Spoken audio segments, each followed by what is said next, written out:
I have a little story to tell. It's about this guitar, Epiphone ES-335 that I bought about 5 or 6 months ago. Brand new guitar, guitar, nice color. Very nice. You know, um, some people, even think, you know, it can be compared with, well, it can be compared to Gibson ES-335, well, not quite, but nonetheless, it is a very nice, guitar. And but what happened with me, for the first time that I encountered that kind of issue with the guitar, and that issue can happen with anything that you buy, you know. Sometimes you buy something, and then after upon inspection of the item, then you may discover some type of defect. But you always have options, either to return or take it to a shop or stuff like that. But what the problem that I encountered with this guitar, one day I was playing it, and all of a sudden I removed my cable, and the input jack just fell inside the guitar. And those it's not easy to fix that kind of problem with the hollow and semi-hollow body guitars.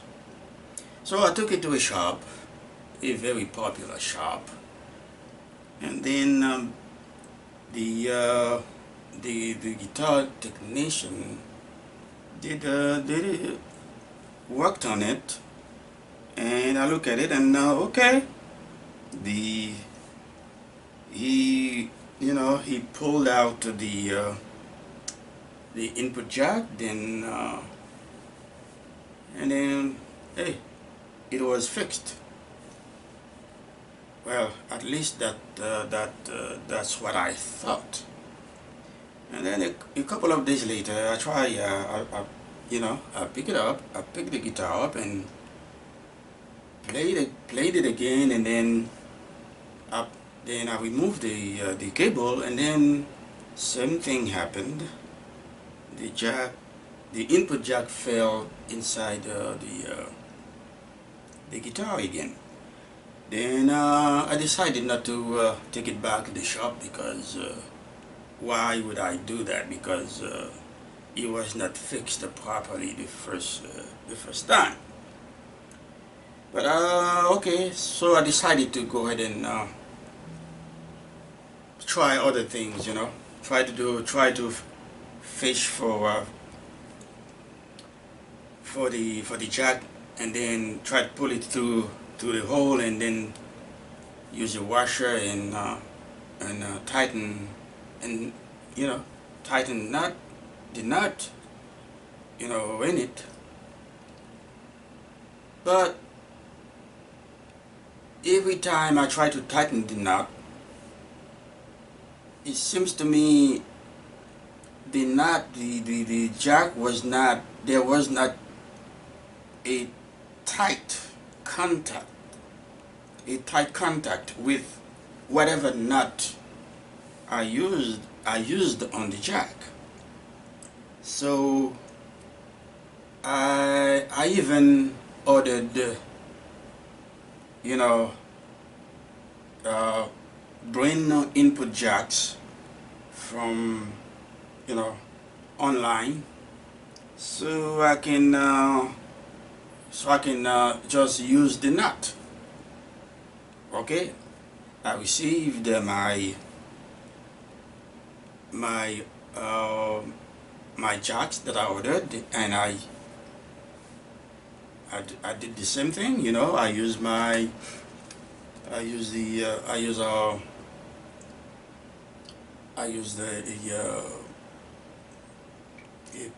piece of wire, and then well, actually what I did, I put a nut at the end of the wire, and then I fished for the jack, and I put it through the hole, and I used the new nuts that I received on a that I received from the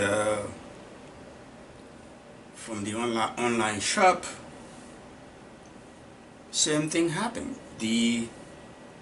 It seems to me every nut that I use was slightly too big for the input jack, and I realized, okay, that was not the technician's fault in the first place, because there must be something else wrong with with uh, with the whole thing here, because the nut is not. I don't think the nut was the problem. So, but okay, I kept trying. I really got frustrated, But as you know, when you have a good, when you play an instrument and you have an instrument, you have such a relationship with your instrument. You want to take care of it. So I say, well, I'm not going to give up. I'm going to keep on trying. And I tried everything you could imagine. Nothing worked. All right. Like I told you at the beginning of this video, I'm not trying to criticize the company, because stuff like that happens. It's not it's not like I'm trying to criticize. I'm just criticize the company. I'm just telling you my story with this guitar, because it was really frustrating, because I have not been playing it for quite a while because of this problem. Then I kept thinking, man. I said, well, should I take it to another shop? Then the company that I bought it from, gave me the number of Epiphone company. Then I called them, and they told me to take it somewhere to get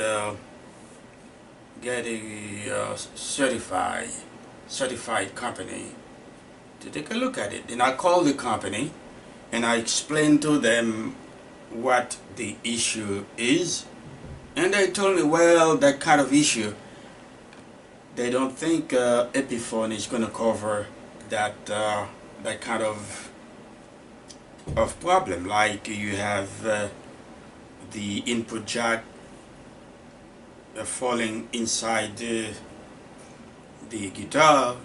They don't believe that Epiphone is going to cover that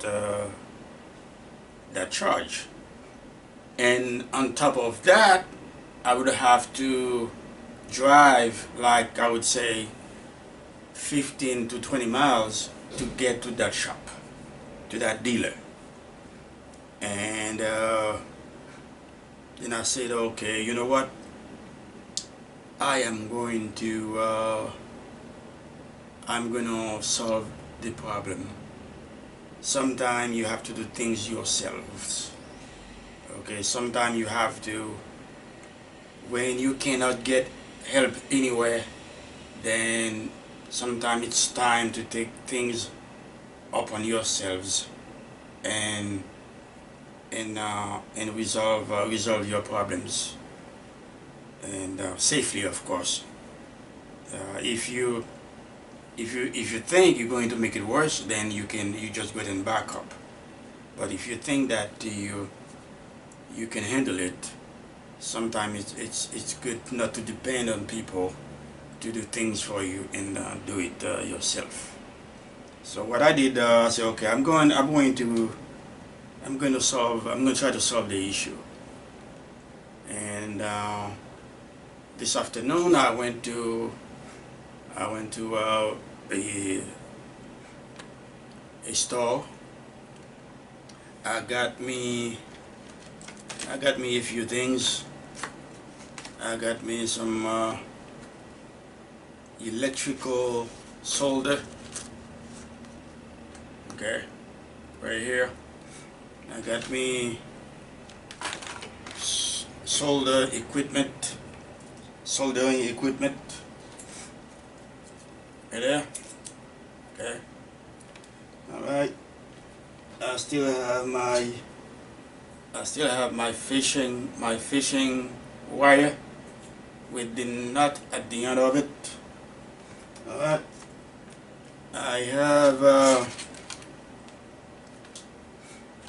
I have plenty of nuts here because I've been trying so much. I order a few of them, thinking that one of them would work. That did not happen. Then I got a pair of pliers, needle nose pliers. All right, and of course, you know, I have a couple of input jacks. There's one, and the one that I installed, and what I find out is that the problem was not the nut, it was the input jack itself. The defect was with the input jack.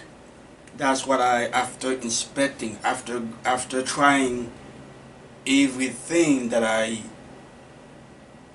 imaginable, and nothing worked, and I say to myself, it has to be, the problem has to be with the input jack itself. Then luckily I ordered a couple of jacks just to use the nuts, but now I got other plans, because now I'm thinking about changing the jacks. Okay, that's why I went to the store and buy my everything that I think I was gonna need. Then I came home.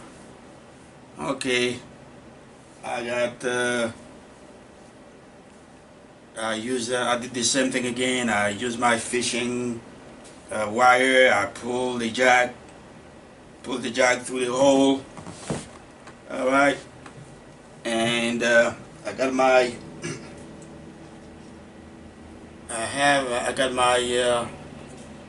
welding tool, and if you're going to use that, when you pull the input jack out, that means you have your no jack, Okay, you have your no input jack. Actually, this one is the old one. Okay, you have your no input jack. Before you, the first thing you're gonna do, you're gonna check the position of the you're gonna check where you have two wires. Before you do anything, you need to see where those wires go in the defective input jack before you do anything. So so what you do, you look at the positions of the wire, and you remove each wire one at a time from the defective input jack. But you don't, when you take the wires out from the defective input jack, you don't try to pull it. What you do, you use your welding tool, and then you plug it in, because it's electrical. When it gets hot enough, then you apply it on the old weld. Then the old weld will melt, and then you'll be able to, then you pull out the wire, so you won't break it, because you don't want to break the wires. Then you have to try to use more wire, and then at the end of the day, your wire can become too short to come to the hole. So you have to be careful. Right. So what I did, I replaced one wire at a time. I removed one. Okay. I left the other one alone. Then I follow, okay, the same pattern, and then I installed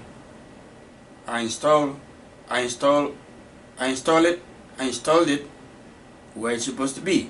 On the new one, I welded it, okay, and I make sure that, and when you weld it, the way you weld it, you put the wire through, and then you bend it a little bit, then you weld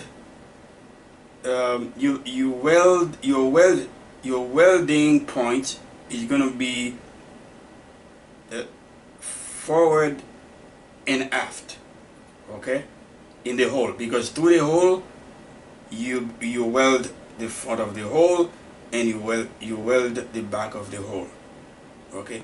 Then after you've done that, then you remove the other wire from the prong, from the prong, and then you install it and you weld it again.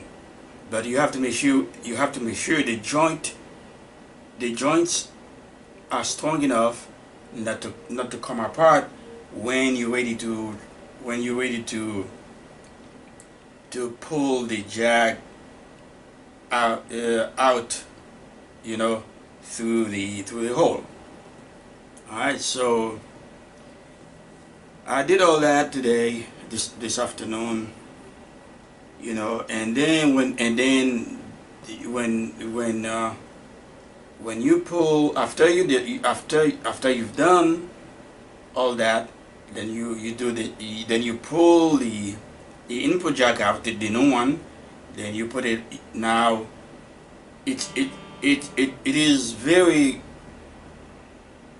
important to install a locking washer before you install the nut. You put a locking washer, then you install the nut. When you're going to use a wrench, okay, I would advise you to use an open wrench, because as you turning the nut with the wrench, you don't want the input jack to turn. Okay, if it turns, the wires might break. So what I do, you take a quarter, you use like you use your guitar cable, okay, and then you hold your cable, you hold your cable firmly, and then you turn, because if you hold the cable firmly enough, then the jack will not turn, only the nut will turn. So in this way, the wires, the welded wires, will not break as you tightening the nut.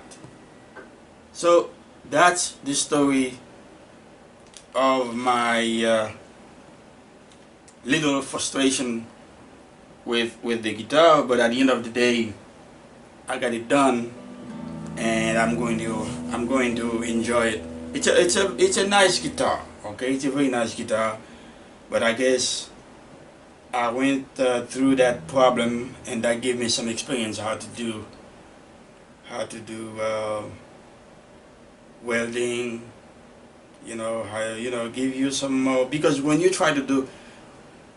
have a problem and then you try to resolve it, and then that make you think, that makes you think, that makes you create, and then before you know it,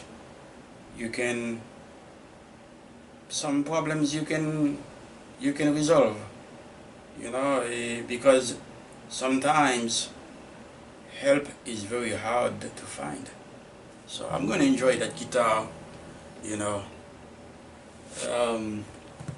and I'm so I'm so glad that I'm so glad that I took it upon myself to fix it, because it's a good feeling, and I'm going to enjoy it. Okay, bye.